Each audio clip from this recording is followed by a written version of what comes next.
the asymmetry of pleasure and pain. However, this conclusion does not follow.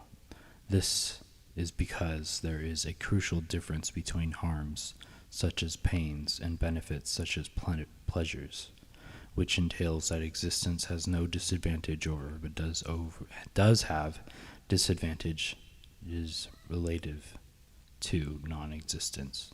Consider pains and pleasures as exemplars of harms and benefits. It is uncontroversial to say that 1.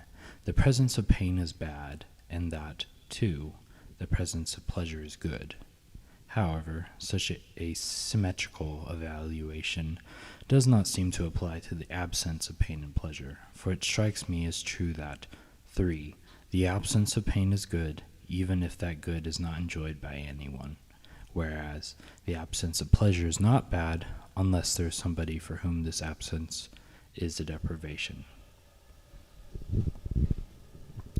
Now, it might be asked how the absence of pain could be good if that good is not enjoyed by anybody. Absent pain, it might be said, cannot be good for anybody, if nobody exists for whom it can be good. This, however, is to dismiss 3 too quickly.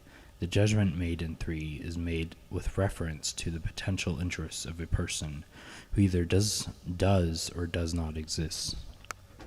To this, it might be objected that because 3 is part of the scenario under which this person never exists, cannot say anything about an existing person. This objection would be mistaken because 3 can say something about a counterfactual case in which a person who does actually exist never did exist. Of the pain of an existing person, 3 says that the absence of this pain would have been good, even if this could only have been achieved by the absence of the person who now suffers it. In other words, judged in terms of the interests of a person who now exists, the absence of the pain would have been good, even though this person would not have existed. Consider next what 3 says of the absent pain of one who never exists. Of pain, the absence of which is ensured by not making a potential person actual. Claim 3 says that this absence is good when judged in terms of the interests of the person who would otherwise have existed. We may not know who that person would have been, but we can still say that whoever that person would have been, the avoidance of his or her pains is good when judged in terms of his or her potential interests. If there is any obviously loose sense in which the absent pain is good for the person who could have existed but does not exist, this is it. Clearly, 3 does not entail the absurd literal claim that there is some actual person for whom the absent pain is good. In support of the asymmetry between 3 and 4, it can be shown that it is considerable explanatory power. It explains at least 4 other asymmetries that are quite plausible. Skeptics, when they see where this leads, may begin to question the plausibility of these other asymmetries and may want to know what support beyond the asymmetry above can be provided for them. Were I to provide such support, the skeptics would then ask for a defense of these further supporting considerations. Every argument must have some justificatory end. I cannot hope to convince those who take the rejection of my conclusion as axiomatic. All I can show is that those who accept some quite plausible views are led to my conclusion. These plausible views include 4 other asymmetries, which I shall now outline. First, the asymmetry between 3 and 4 is the best explanation for the view that while there is a duty to avoid bringing suffering people into existence, there is no duty to bring happy people into being.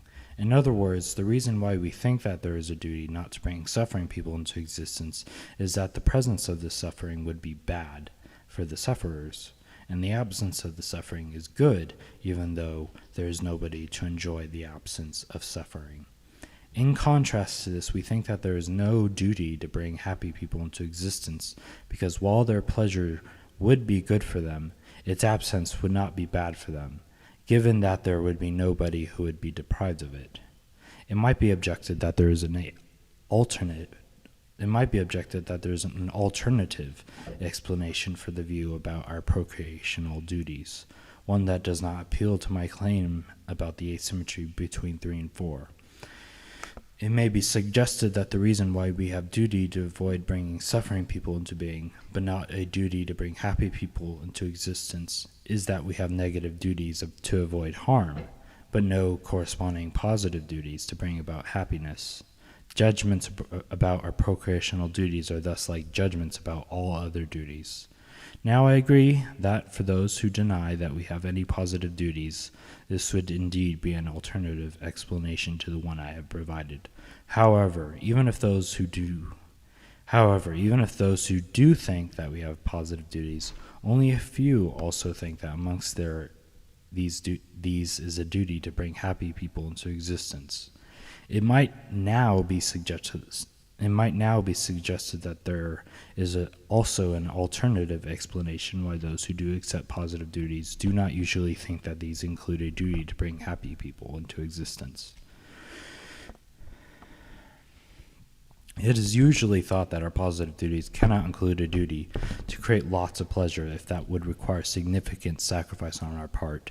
Given that having children involves considerable sacrifice, at least to the pregnant woman, this, and not asymmetry, is the best explanation for why there is no duty to bring happy people into existence. The problem, though, with this alternative explanation is that it implies that in the absence of this sacrifice, we would have a duty to bring happy people into existence. In other words, it would be wrong not to create such people if we could create them without great cost to ourselves. But this presupposes that the duty under discussion is in all things considered duty. However, the interests of potential people cannot ground even a defeasible duty to bring them into existence. Put another way, the asymmetry of procreation, all things considered, duties rests on another asymmetry, an asymmetry of procreative moral reasons. According to this asymmetry, although we have strong moral reason grounded in the interests of potential people to avoid creating unhappy people, we have no strong moral reason grounded in the interests of potential people to create happy people. It follows that although the extent of the sacrifice may be relevant to other positive duties, ever become actual, and thus how much pain is avoided, but joy is not the appropriate contrast to regret. Although we regret suffering of distant others, at least when we think about them, we are not usually overcome with melancholy about it.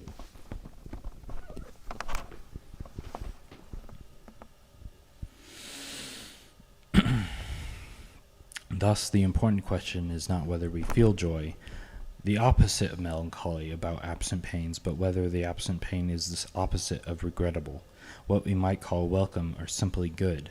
The answer I have suggested is affirmative. If we are asked whether the absent suffering is a good feature of never existing, we would have to say that it is. I have shown that the asymmetry between 3 and 4 explains 4 other asymmetries.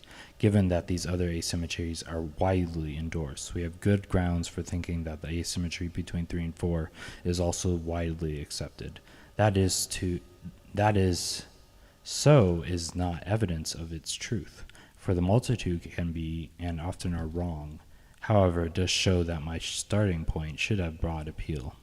The judgments supported by the asymmetry of 3 and 4 are not universally shared. For example, positive utilitarians who are interested not only in minimizing pain but also in maximizing pleasure would tend to lament the absence of additional possible pleasure even if there were nobody deprived of that pleasure. On their view, there is a duty to bring people into existence if that would increase happiness. This is not to say that all positive utilitarians must reject the view about the asymmetry of 3 and 4. Positive utilitarians who are sympathetic to the asymmetry could draw a distinction between 1. Promoting the happiness of people that exist or will exist independently of one's choices, and 2. Increasing happiness by making people. Thus, this is the now famous distinction between 1. Making people happy, and 2. Making happy people. Positive utilitarians who draw this distinction could then, consistent with positive utilitarianism, judge only one to be a requirement of morality. This is the preferable version of positive utilitarianism. Taking two also to be a requirement of morality mistakenly assumes that the value of happiness is primary and the value of persons is derivative from this.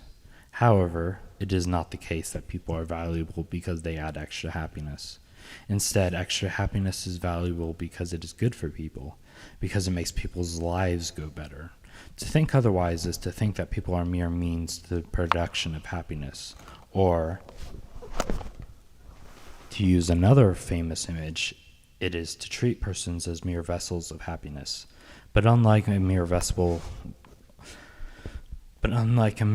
which is indifferent to how much of a valued substance it contains, a person cares about how much happiness he has.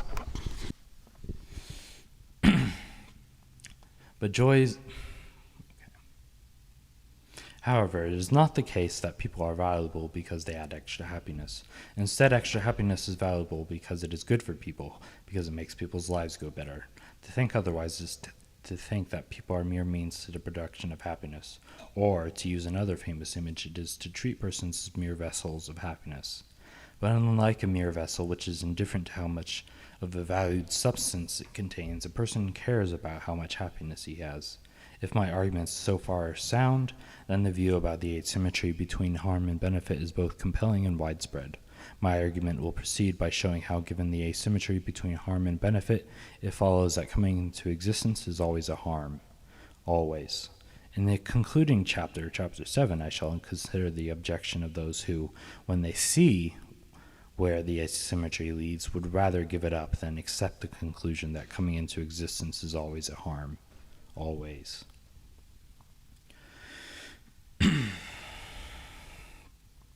The objection is that the conclusion of my arguments are more counterintuitive than giving up the asymmetry would be, and thus, if either of these has to be sacrificed, it should be the asymmetry. I delay discussing this objection until the final chapter because it applies not only to the counterintuitiveness of my conclusions so far, but also to the counterintuitive conclusions for which I shall argue in coming chapters. Those who are impatient to see this objection addressed may turn to the opening section, countering the counterintuitiveness of objection.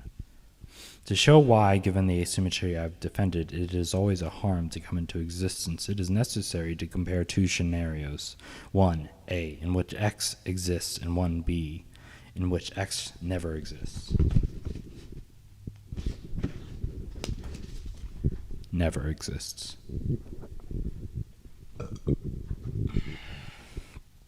This, along with the views already mentioned, is represented diagrammatically.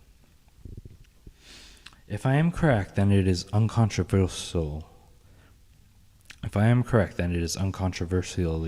the case that 1 is bad and 2 is good. However, in accordance with these considerations mentioned above, 3 is good even though there is nobody to enjoy the good, but 4 is not bad because there is nobody deprived of the absent benefits.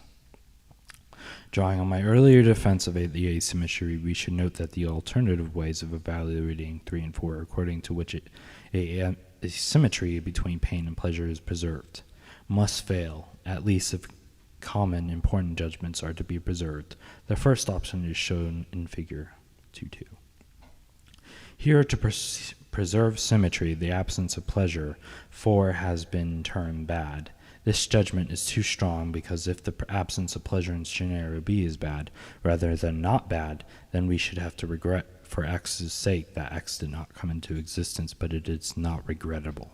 The second way to effect a symmetrical evaluation of pleasure and pain is shown in Figure 2.3. To preserve symmetry, in this case, the absence of pain, 3 has been termed not bad rather than good, and the absence of pleasure, 4 has been termed not good rather than not bad. On one interpretation, not bad is equivalent to good, and not good is equivalent to bad, but this is not the interpretation that is operative in the matrix. For if it were, it would not differ from and would have the same shortcomings as the previous matrix. Not bad therefore must mean not bad but not good either. Interpreted in this way, however, it is too weak. Avoiding the pains of existence is more than merely not bad, it is good. Judging the absence of pleasure not to be not good is also too weak, in that it does not say enough. Of course, the absence of pleasure is not what we would call good. However, the important question when the absence of pleasure involves no deprivation for anybody is whether it is also not bad or whether it is bad. The answer I suggest is that it is not good, but not bad either, rather than not good but bad, because not bad is more informative evaluation than not good. That is the one I prefer. However, even those who wish to stick with not good will thereby succeed in restoring symmetry. If pain is bad and pleasure is good, but the absence of pain is good and the absence of pleasure is not good, then there is no symmetry between pleasure and pain.